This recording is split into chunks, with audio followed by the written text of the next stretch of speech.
I am so delighted to have back on the show Iman Alleyne, founder of Kind Academy, microschool and growing microschool network in South Florida. Her primary location is in Coral Springs, but she's helping entrepreneurs throughout Florida and elsewhere to create their own kind academies in a program called Launch Your Kind that we're going to get into in much more detail today, but I'd love for Iman to sort of take us back to kind of that initial story of deciding to go into education after her experience in education, and then how that has evolved over time from her experience as a public school teacher into an education entrepreneur, and now someone who's really helping to activate more education entrepreneurs and create much more individualized, learner-centered educational options for families. So, Iman Alleyne, welcome back to the Liberated Podcast.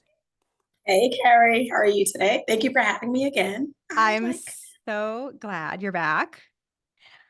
We had a chance to meet and to see each other again in person recently in South Florida at the Innovative Educators Network conference that brought together hundreds of parents, teachers, learners, I think we were at entrepreneurs. 1,000. I think the number was 1,000 by the time. So Unbelievable. Just such an incredible experience. I was glad to see you had some sessions there, including a panel about Launch Your Kind. So we'll get all into that, Iman, and talk more really about the fact that you are moving along in your goal to create 100 schools in 10 years. I profiled you and Kind Academy in an article a couple of years ago when you were a semifinalist for the prestigious YAS Prize for Education Innovation. And your goal at the time was to have 100 schools, 100 micro schools in 10 years. And you're really well along the way with that. So it's exciting to see kind of even just in a couple of years the growth that you've had. But let's go back for those who may not remember our first episode. It was a while back. Tell us a little bit again about your experience first as a learner, because you had kind of a rocky road in K to 12 education. And I do think that sort of informed contributes. your Absolutely. decision to be a teacher and an entrepreneur. So take us back, if you could, just to that time. Sure. Yeah. Again, thank you so much for having me, Carrie, and for allowing us to tell our stories, because we really don't ever think it's super special. And then you're like, no, this is amazing stuff. Very So thank special. you for letting us know that it's special and for shining a spotlight on what we're doing. But yeah, so kind of how it all started. I'm a child of immigrants. My family is from Jamaica, and they ended up in New York, but in a suburb of Westchester that was an incredibly wealthy suburb. I did not know that. A few years earlier, there had been some race riots happening there, from what I've read, and their goal was to diversify the town. So they put a project in the town. They put a housing project. I didn't even know I was living in a housing project. It was such a nice housing project, like low income housing, but it was nice. It was beautiful. We had a amazing experience as children, but that meant that our school system was really really great. And I mean, we had amazing things. We had Vanessa Williams' mom was like our music teacher. Raven Simone came to our school. Just in our mind, we just thought, but it was so normal. Like I played the flute, I had access to the piccolo, I had access to band, orchestra, theater. Like we just had access to so many things, and I just thought that's the way education was. But it was really, really, really amazing. Like K-8 was absolutely amazing. I loved everything about school. I had an amazing time.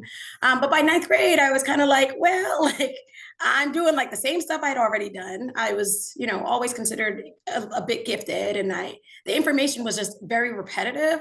It felt like I could really grasp all the concepts really, really quickly, and I wasn't being challenged, and I really didn't like the information. Like, why am I taking chemistry? Like, I knew that I wasn't really no shade to chemistry at all, but I knew that that wasn't my path, right? And I was like, I really have to spend a year doing this class that I don't really love. And I just felt like a lot of the information was being forced on me. Either way, I became a dropout. I dropped out of high school. I fell in with the wrong crowd, dropped out of high school, fell into some things that I really shouldn't have, ended up in rehab twice because of it, and dropped out. I did get my GED, which is probably a bit of a saving grace. But I was able to even do that pretty quickly, pretty easily. But my mom was a little bit tired of my like not doing the right thing. And she moved me out of New York. She moved me to Florida. Once I got here about 20 years ago, I met people at my job, kids my age, that were in college at an art school. At that point, it was called the Art Institute. And everyone just loved what they were doing in school. And I was like, wait a second, like you can go to school and like do things that you're interested in. I was a first generation. I didn't know anything about college. I didn't know what a master's degree was.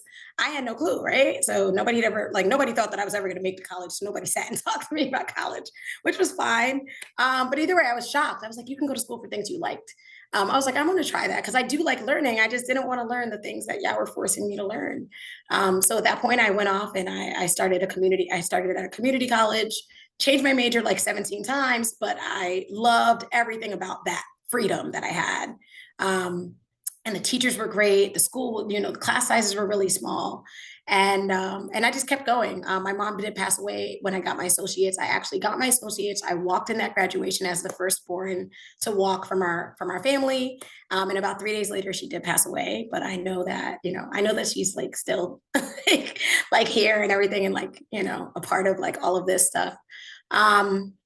But I went on to get my bachelor's, went on to get my master's, and it was always education. Like it was always like, I'm going to do something with education. But then I got my master's in school counseling, and I pretty much went back to work when my son was going into voluntary pre-K. And probably within like a month, we were both like, what is this? Like, what is this education system thing?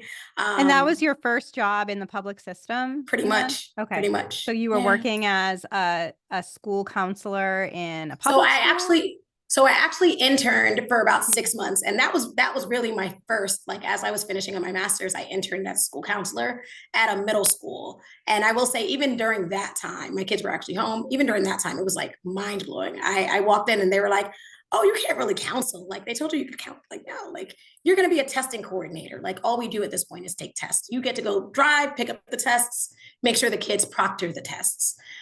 So that was really my first, like, and I was in shock then, but I also did kind of get a chance to see some of the kids that were considered, like the bad kids is what they always said. Like the bad kids were sent to our office. And I was able to talk with them for a short time sometimes if I was lucky. But I realized these quote unquote bad kids, which there's no bad kids, of course, were usually my special needs students, right? They usually had an IEP as well. So I was like, well, if I get certified in guidance and counseling and in ESE or special education, I can serve these kids and counsel them kind of, right? I can be in a classroom with them. So I did that. I got certified. So that was my first really experience. And then I got a job as a guidance counselor, as an ESE specialist, actually. And then that's really where my son started going to school at the same time. And that's where I was really like, okay, this isn't going to work. And what school was that? Was that a public school, a charter school? Yeah. So at that point, we were a charter. Yep. At that point. So the first school I went to was a charter. The second school I ended up was at a charter as well. And he was at, my 4-year-old at that point was, I picked that school really, really hoping for great things. They had told me it was play-based. Developmentally, I knew he still wanted to play at 4 years old. My 4-year-old boy was all wanting to play. So I was like, this is, perfect for what we're trying to do here.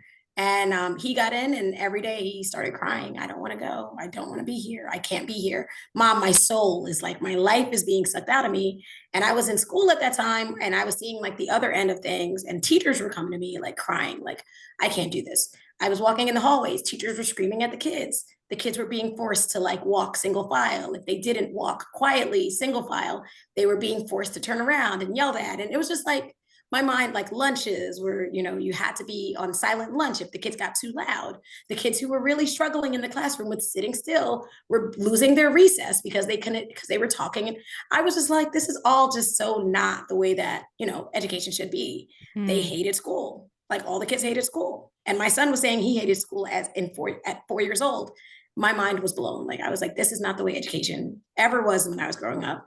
And I don't understand why they can't play. Like there was no music. Like I was dancing and like, like it was fun at 4 years old. It was fun at 5, but that wasn't happening. They were taking tests every Friday, being forced to take all day tests, not just like, it was literally all day of testing on every single Friday in kindergarten. And I was like, this is not going to work. Yeah. So what happened next from this sort of Yeah. restlessness and Yeah. observing that this isn't working to trying to be part of the solution? Yeah, right. I was like, I'm going to change the world. And then I was like, okay, this is not going to work inside of this environment. But very quickly, we were just like, okay, what are we going to do? But by May of that year, I did make it pretty much through the school year. He made it through the school year. I pretty much made it, but we were both very unhappy.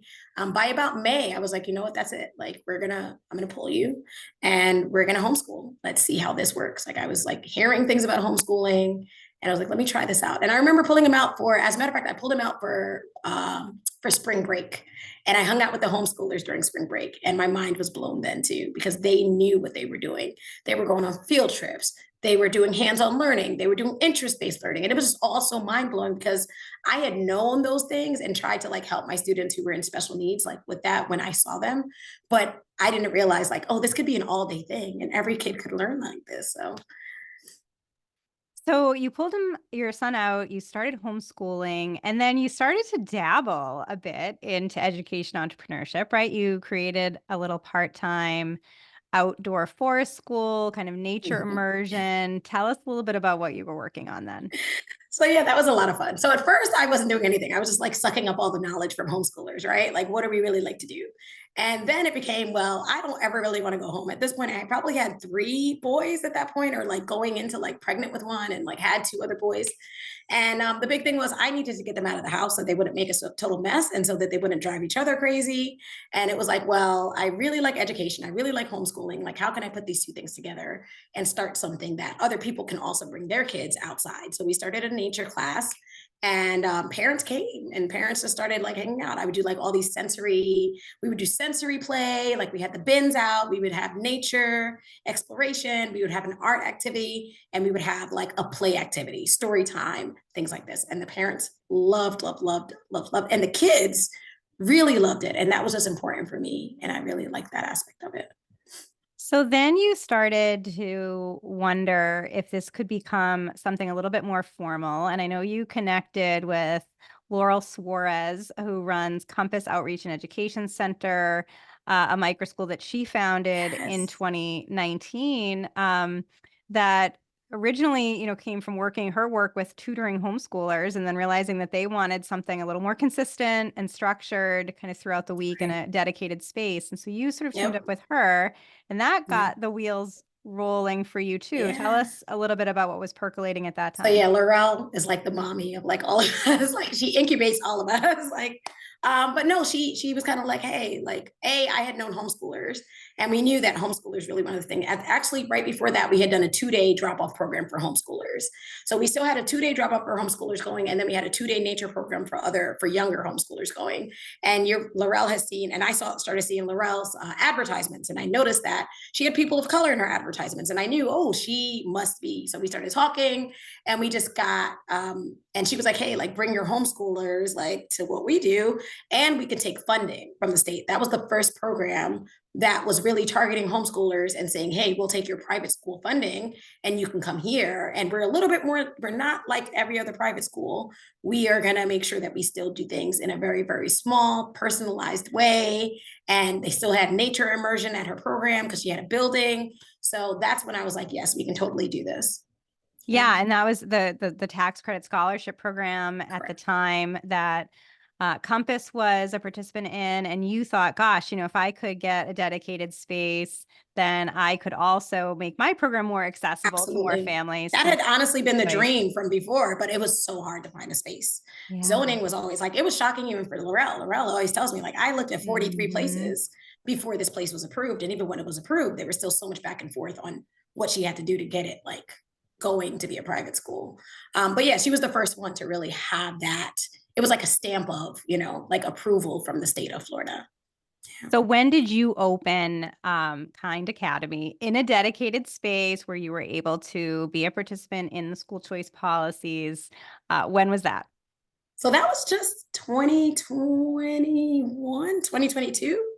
I want to say is when we had our first like location that wasn't a library, that wasn't a community center, that wasn't a park, and wasn't Laurel's, which we loved, but we really did always want to have a space as well.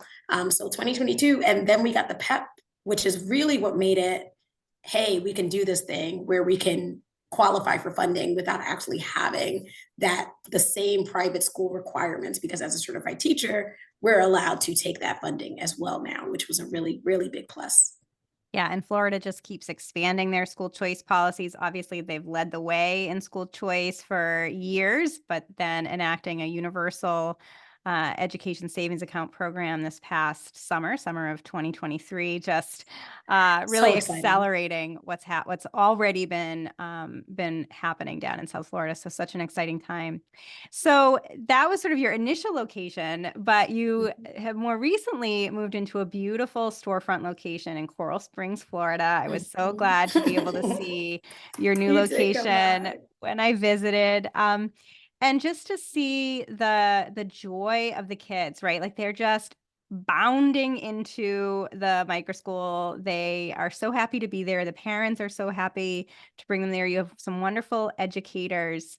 I Oh, wonder if you can tell us a little bit about what Kind Academy is like. it's just like even if I'm having a bad morning, like I walk in and just immediately the energy in the space is just so positive and it's just so light and it's just so like everybody in the space, the kids coming in, they're excited, just everybody's just so, the teachers are just so excited to be there. Everything is just like exactly the way that education should be. Everyone's just so happy and joyous and just so excited to just be a part of that community that we have there, and it's just always smiles. It just, it's my baby, but it's also like has taken on just all of the kids, like their boundless joy for like what we do there, so it just feels really, really good. Yeah, and what is your sort of educational philosophy, approach, kind of curriculum? What is Yeah. that like? I think that it's so hard to like put it into words. Like we're a little bit of Acton, I guess. Like we have always looked at Acton and said, "Hey, we really love this part of that."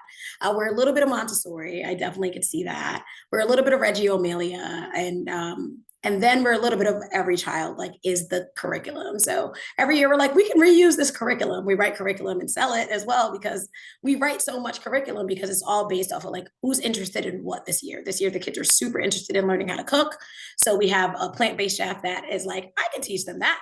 Like that's totally fine. And every week they're cooking. Today they're making, I don't know what they're making. I think they're making gnocchi. Like we went to like a restaurant and made it from scratch, and now today they're making it at school. Next week they're making sushi and dumplings, and it's just like that's the kind of stuff like the kids have just said they're really excited about it. So we were like, okay, let's make that what they're doing for their project-based learning unit, right? We create it and design it around them. So that's kind of the educational philosophy, I guess, like whatever they Yeah, like. and what is attracting parents to Kind Academy? I think the big part of it is a diversity. I think that's a big part of it is that a lot of programs don't have that same. I think now a lot of people are realizing that they want something different for their learners as well. I think a lot of entrepreneurs are finding our program and going, we want our kids to be entrepreneurs too, or we understand that the same one size fits all model is not the way that I became an entrepreneur. And I want my kids to start earlier than I did at that kind of freedom and flexibility of doing things you're passionate about. I think those are kind of the big ones. And the joy, like knowing that the kids are just so happy when they walk in the door. Like one of our parents told you, like their kids like made up a song about coming to school, like her twins, Yeah, like that kind of stuff is just like, yeah. it's just amazing. I mean, I think Kind Academy is very special, but I do see this joy, and children just really can't wait to be in these micro schools all across the country. I mean, I think that's what separates them, even though they all have very different educational methodologies and visions. Like it's just that joyful learning space that's the kind of unifying characteristic, which is really wonderful. So you Yeah. wanted to spread more joy and not just settle for your one location now in Coral Springs, but to really, again, have 100 schools in 10 years to really help others to launch their kind. Tell us about when and how that particular vision came to be for you.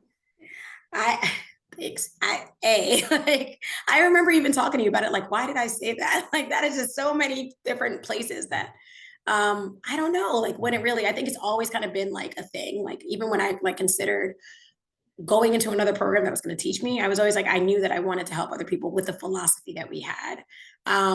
But when it really became clear was when people started calling me. Everyone started calling me going, hey, can you teach me how to open a micro school? Can you teach me how to open a micro school? And it just became such a regular occurrence that people call me like 3 a.m.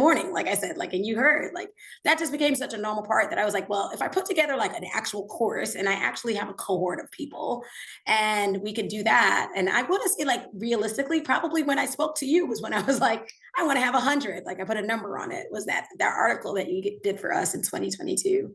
That was when it really became okay. We can do this thing, you know. Um, Yeah, so it started with just, yeah, these 3 o'clock in the morning messages and people just really wanting to start something. And then you say, okay, well, I'm doing it. I guess I can help you to create your right. own vision. What were you hearing and are you continuing to hear from these aspiring founders of why do they feel attracted to opening a micro school? Yeah, I think it's very similar. I think a lot of times it's the educators who are. I just finished getting, as a matter of fact, I'll do a shameless plug here. I just got off the phone. I do a Money in Your Micro School portion with Micro School Solutions. They're actually helping us to scale more kind academies as fast as possible. So I know we started saying that we want to help 100. I do think that that number has jumped dramatically only because this year alone, I think that we're going to probably help about 50. And so we just stand together, just gave us a huge grant to help, and Bela and Yas Prize has really supported us in this. But even being on that call, like, we asked, like, why do they want to start micro schools, right? And the big things are educators who are just tired of, just being not treated like the educators, the amazing, amazing, amazing, smart, creative people that we are, right? They're not really getting that support in it. I don't even think it's the money. I do think that money is a part of it, like they're not being paid, but I really think they're not being respected in the classroom anymore, from admin all the way throughout, the whole thing. B, I don't think that they're allowed to be as creative as they really have the tendency. A lot of the curriculum now is you literally have to read word by word to do it with fidelity. And it's like, they know their kids, they know what works, and they're being trapped in these boxes where they can't do anything hands-on. And it's just like all day long testing, testing, testing. So I think they're tired of that. I think they're really realizing that they can do, I'm on like B or C, like C, they can do their own thing, they see other people doing it, and they're realizing that I can do my own thing too, and just really teach the way that I know education should be done. Yeah. Oh, great. So you mentioned that you have some new grant funding to try to activate some more micro schools. That's on top of additional philanthropy in the past through Vela and the Yas Prize. So what is the process now? How are you working with potential founders to launch their own kind? What is that process like? Is it open to Yes. people just in Florida, outside of Florida? Give us the kind of nuts and bolts. Great question. Yeah. So we just launched the sign up page for this cohort that's coming up. The next cohort is starting on March 6th. And that first cohort, we are sticking to only Florida for a few different reasons. That PEP scholarship funding, I think, is going to be so, so, so helpful in them being able to, like, I always say, like, when we started, we had no funding, right? We literally, like that money is going to change so much for so many people. So we really want to activate that in Florida as much as possible. The second cohort after that, more than likely another one starting in April, will be open to Arizona is a big one, and then other states that have ESAs are going to be big ones. But outside of that as well, our big thing is always: do you have a similar enough philosophy? Do you believe that children are the future? Do you believe that they are human? Do you treat them like that? Are you in a space where mentally you realize that we have to be accepting, what I mean, of each other, and that, are you striving for a more peaceful world? Like, those are kind of the big ones, and I think that those are really more important than like where is like what do you understand those foundational things that we are trying to spread in the world. Yeah. And so then you select these cohorts. What is the process then? What do these potential founders do? During our first semester, during our first cohort last year, we had a 12-week courses. They hung out with us for 12 weeks. We'd get together all the time live. They could basically call me at any time. We usually answered most of the questions, but they had access to us. Same thing this year. Like they'll get with us. This year, we're more than likely going to be pushing it out and supporting founders throughout the next however long they really need us. Like once they're part of the community, they have access to our communities, to our mentors, to our whoever. But it's really, really like an accelerated 10 weeks of you're going to be able to launch your micro school right after this. And the goal is that you have a micro school going right after we do our cohort. And then you're going to learn as you go, like, because that's really how it's going to be very, very hands-on. You're going to be able to develop a website during this process. You're going to be really developing groups and developing your social media and building your brand and getting your name out there. And all those things that you really need to learn how to do to get your legally, right? We'll have legal support, all of those things that people are really, really afraid of kind of dealing with. We're going to make sure that we have support for that too. So it makes that entrepreneurial leap maybe a little bit less scary. You Absolutely. feel like you have some people in your corner cheering you on, providing you with some guidance and some support. Yeah, I would think that that just makes it a much more rewarding experience all around. I bet something that you wish you had had when you were getting Absolutely. going. I mean, you had Yeah. mentors, obviously, like Yeah. Laurel, but Right. yeah, but Yeah. this But is even yeah, more. that changes. It really does. I think that's what we like in ed, like we all kind of like have talked about, like what really made this easier was having a community. And that's what we're trying to make sure that we offer people. It's just like, who do you call and like say, hey, I'm going through this thing. Like sometimes you may not, now you have, access to a community, a lot of us that you can say that to. So Yeah, so that community definitely makes this entrepreneurial experience a little bit easier, a little bit less absolutely. scary, but it's still an incredible challenge. There's all kinds of barriers that entrepreneurs have to overcome. I wonder if you can talk Absolutely. about some of the most common challenges that you see, both from your own experience and from the founders that you work with, of getting a micro school off the ground. I think the big one's always space, right? We always talk about how space is a challenge. Like I was talking with Play School, Andrea, who you just did another podcast with, amazing. But we were all talking about like how hard it was to find space, how expensive space is. How do we figure this thing out? Like with zoning laws, like those are the big ones. Like how do you find a place that they're going to let you do this thing? How do you find a place before that they're going to let you do this? So finding space is usually the big one, and I think that is the one that we still are like trying to make more accessible for people as much as we can.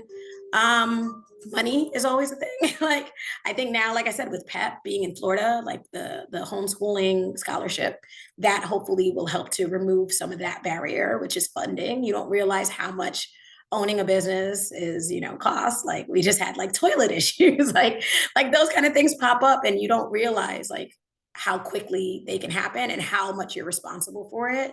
So just being able to even talk about that stuff is makes it more realistic. Saving money so that you can kind of prepare for that are big parts of the barriers that I think I had mostly, right? Yeah, I want to talk both about both of those things a little bit more in depth Sure. now. Let's start with location. Always a big challenge. I often have founders on the podcast who talk about zoning issues or, local building codes and building ordinances that are applying kind of a Right. 1,000 student school model to a micro school that just doesn't Yes. fit. You, as well as Gabby and Andrea at Play K-12 and Laurel's second location in Coral Springs. You're all in Coral Springs, which you said is this uh, uh, a lucky little haven, really, for micro school founders that maybe other municipalities could begin to model themselves after. Love. I wonder if you can talk about what is special about your location. Yeah, thank you so much. Yeah, I love Coral Springs. Like, I don't want them changing anything. Like, please don't change anything. Yeah. But it truly did take me about 6 years to find a city that even said, okay, the moment that you say the word school in your wording, it becomes, oh, you're going to need a bus loop. You're going to need a dedicated drop off space. You're going to need an awning over it. You're going to need, you know what I mean? Like, it becomes, like you said, 1,000, even if it's not even if you're looking at 10, 15, 20 kids. So Coral Springs kind of said, hey, and this is after Parkland.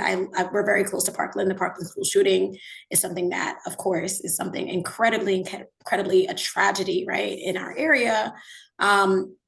Still, we could still see kind of things, around our area about it. But what happened with that was a lot of families started going, hey, I want my child in a different environment, I think, or I want to homeschool after the Parkland situation. So I guess they sat on the board, and I wasn't around, or even like really thinking microschool at that point.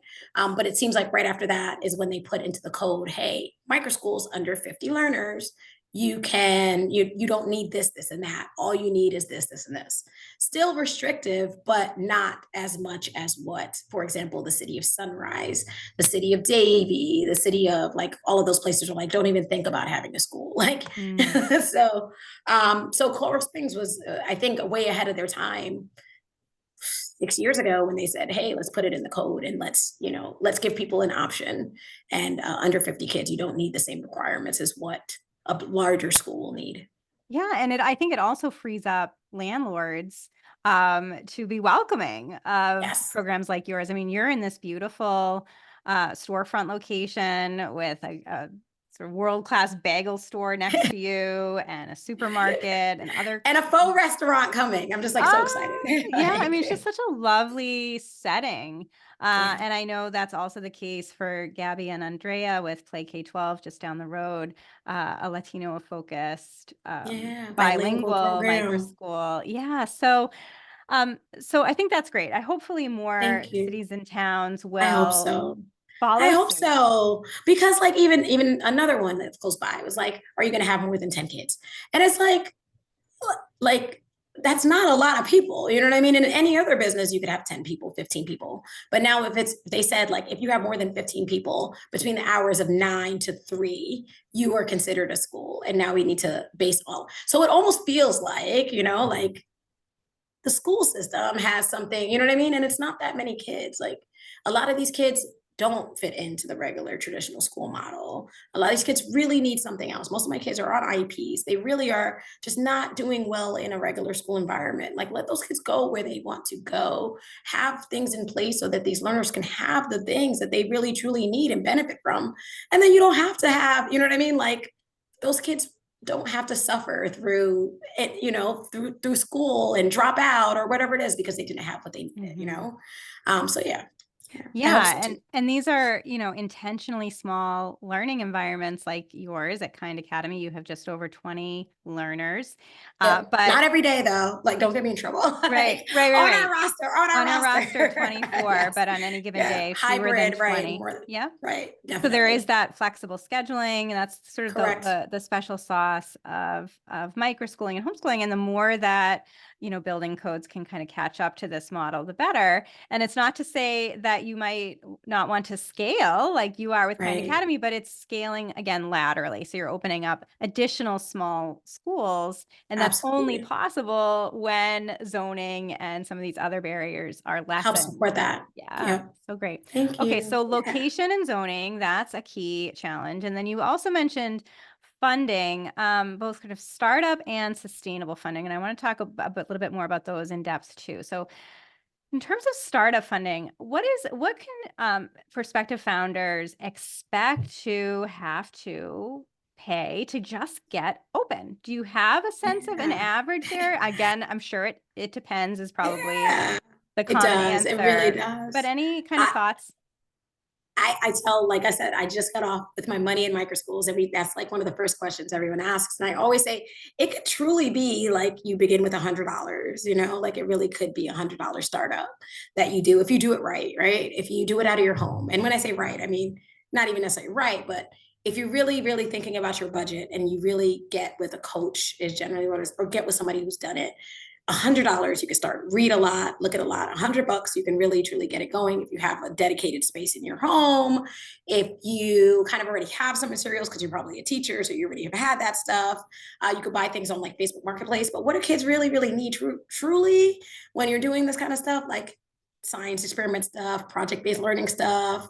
If they bring their own laptops and some chairs, computers, workbooks, Dollar Tree workbooks work just fine for some of my younger kids. Like you really truly don't need a whole lot. Books, more books. We were in the library all the time. I didn't even buy books at first, you know. We didn't have that kind of money to buy books on Amazon the way that, you know. So yeah, utilizing like those very, very low costs, you can technically start with $100, a table and chairs. You could have 6 kids at your dining room table, right? If you want to go like crazy like we did 20, $30,000, I would say is probably a very fair number, but there's so many like different options in between that too, so I don't want to, you know, like it really is very dependent on like, but I definitely say if you want to start with 6 learners out of your home and you can, I would say easily $100 to $500 depending on what you want. Yeah. Right. And so next then, what is the pathway to financial sustainability? Because I hear from a lot of founders who say, well, I'm not taking a paycheck, and they may not take a Yeah, paycheck for a year or longer. And that's, not unusual, right? Many you're right, startup you're right, founders and you're right, we didn't. entrepreneurs don't take, You're right. in other sectors, even beyond education, don't Absolutely. take a salary. That's kind of That's part of facts. being an It's true. entrepreneur. But at It's some true. point, it has to be financially sustainable in order to work. Absolutely. So what are your thoughts Absolutely. there? That's a great question. And like, I absolutely agree with you. And I'm like shaking my head, but I'm really the worst person to, even shake my head at it because when we started, we did go into debt of about $40,000 in the beginning. It was I had no clue what I was doing financially. I had not, gotten any support. I really didn't know. I was just like, let's just buy all the things, it was, and I didn't really keep track of them. I wasn't doing the things that I now know, of course. So I didn't take a paycheck. I actually went into debt at first. Some of the things that really helped to make me realize I had to be sustainable was I started getting burned out, and that's what ends up happening. A lot of the founders that I meet go, listen, I haven't taken a paycheck, I can't even, like, groceries are getting crazy expensive, I can't even feed my kids to the degree that, or my kids can't do these enrichments, and I'm not servicing my own family because I'm not. So I did a lot of classes. I think knowledge is power. I truly do. There's a lot of different, not even just mine. There's in Broward, this Score Broward that gives free business coaching. I started doing that. I took a really cool class called BLIEL. They're still around. They were like a preschool program. I was the only micro school there, but preschool models are very, very similar to micro school models with the way that they work, especially home daycares. So I learned a lot during that course.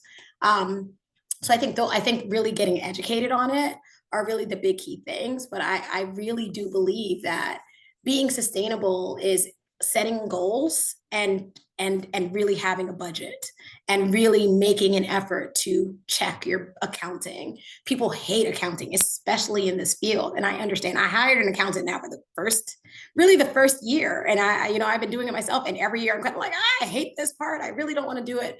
And then it made me not do it. But now that I get my profit and loss statement like every month, it's really like, did we hit the marks that I was trying to get to? I think goal setting is really important on how much you want to make in your business, because you'd be surprised about how quickly you find an alternative. Okay, I really want to make an extra $2,000 next month in the school right now. I'm like, okay, so what do I need to do that? Now I know I need to maybe add 1 or 2 more students. I know that I need to, you know what I mean? Like I want to hire more tutors. So I know I need to add more families. I want to add more classes. Like you just start thinking about the different options that you have, especially if you already have this education background. So I would say set goals, set a budget, get coaching are probably my top 3 things that I would suggest for building a sustainable model.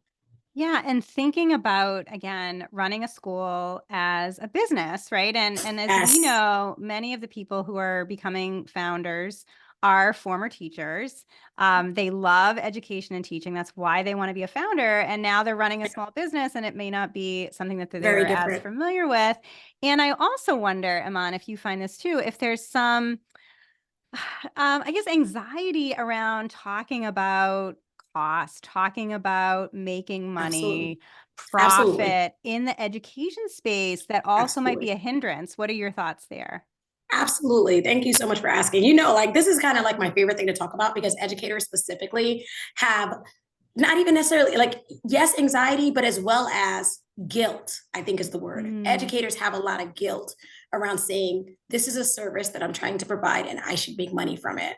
We're taught as educators that we should not make money. We're taught that this is a heart centered and it's just like mental health. Like anytime you get into these social service fields, the saying is that we shouldn't want to be successful financially. It's something that we're supposed to be doing from our heart, and it is. Believe me, it is. But what I like to tell I tell educators all the time, I'm like, I want more people like you to be successful. I want more people like us to be successful because we're really trying to change the world. And the only way we can really do that is with money. Money is a tool. If we're going to be sustainable, that's how we really can change the world and impact it the way that we're trying to. So if you're not able to feed your family and you're getting burned out and you're going to fall out of this in 2 years, then we're not making the impact that we want to. And I need you to make that impact. So I need you to be sustainable, right? So let go of the guilt, do any type of get rid of whatever wealth blocks you have or any ideas around, follow 5 people that are educators that are now doing something that makes some money so that you can feel comfortable looking at them and going, oh, it's okay to feel comfortable with making. And I'm not saying to but it's okay to be sustainable. As a matter of fact, that's most businesses at this point. Any grants that are trying to really give any grant funding, they need to know that there's some way that your business is showing sustainability, right? So I would definitely suggest getting the support you need and not feeling as much guilt around it as possible. I love that. Yeah, And to your point, that's how you change the world. It's it is. being able to kind of combine that heart-centered mission Yeah, around providing this very individualized, learner-centered educational setting with the financial sustainability to make it happen for the long correct. term. Um, Absolutely. so what are those long-term plans now for you, Iman, 10 years from now? Oh my gosh. 2034, I am like, where is Kind Academy going to be then? And the kinds that have emerged from your leadership. the last time you asked me that, I said something that I like regretted because I was like, "There's no way," right? But isn't it funny, like how when you say something, how you can make it real? But I really do like now, especially with the way that funding is coming in, Mm. and how fast things are Funding from school choice from school policies. choice. Yeah. Yeah, from school choice. And I do want to backtrack a little bit and like say I'm not trying to be flippant with people who don't have the school choice in their areas because it's a whole different animal when you don't have the funding for these types of programs. So I do definitely understand that. So Mm. let me in the school choice world where you have access to school choice, that's really who I'm talking to, that you can be as sustainable. It's much harder to be sustainable, but it is still a business. And there's other ways that I talk to people who are not in the school choice place. But Mm. now it's school choice, and hopefully it becomes something that is all over the country. And my big dream is like now I'm not saying have 100 of my own, but I would Right. love to be able to support like 1,000 like teachers, hopefully over the next 10 years, like, and probably even less at this point, just because it's just so much fun. Like it really, really is. It really is just amazing to watch teachers like live their dream and be able to. I love watching like Andrea. I love seeing Uriel. I love seeing these people who were like, I can't do this. And I'd be like, I know you can. And I'd watch them and just seeing like what they've done with education is just like makes me so happy. So yeah. So my Forbes headline in 2022 for you was 100 schools in 10 years. Now I'm going to have to do 1,000 Thousand schools schools and in 10 years, which I again, I can't have believe I no really just doubt you'll get there because it's about supporting them. I think right. that is really what is enabling this model to scale. It's being able to be a resource and a guide and an inspiration for founders all across the country who want to learn from you and create something similar. And that is how you Yeah. change the world. What has been the Facts. most rewarding part of entrepreneurship for you, Iman? Oh man. And there's so many pieces to it.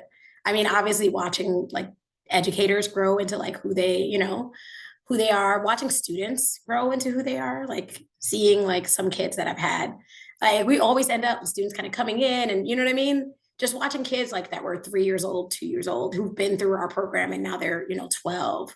And just their mindsets, like at first it was kind of like everyone was looking at us like we were crazy.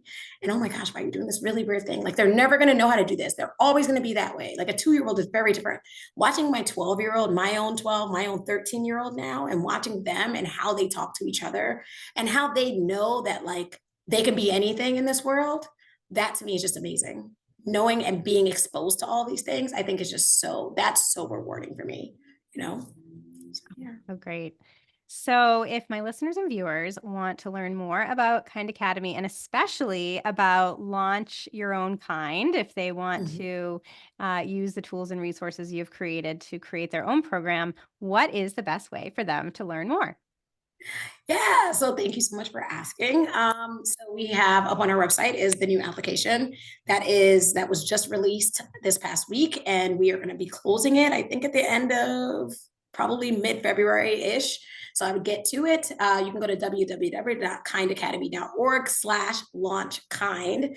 That will take you to information and then our application page. Well, Iman, I look forward to having you back on the show again soon. We're obviously you're making huge progress towards your 100 Thank schools you. goal. I have no doubt that in the next couple of years, you'll be well on your way to the 1,000 schools, if not more. So, Iman, Thank you. Alleyne, best wishes, and thank you so much for being on the Liberated podcast. Thank you, Carrie. Have a great day. Love you.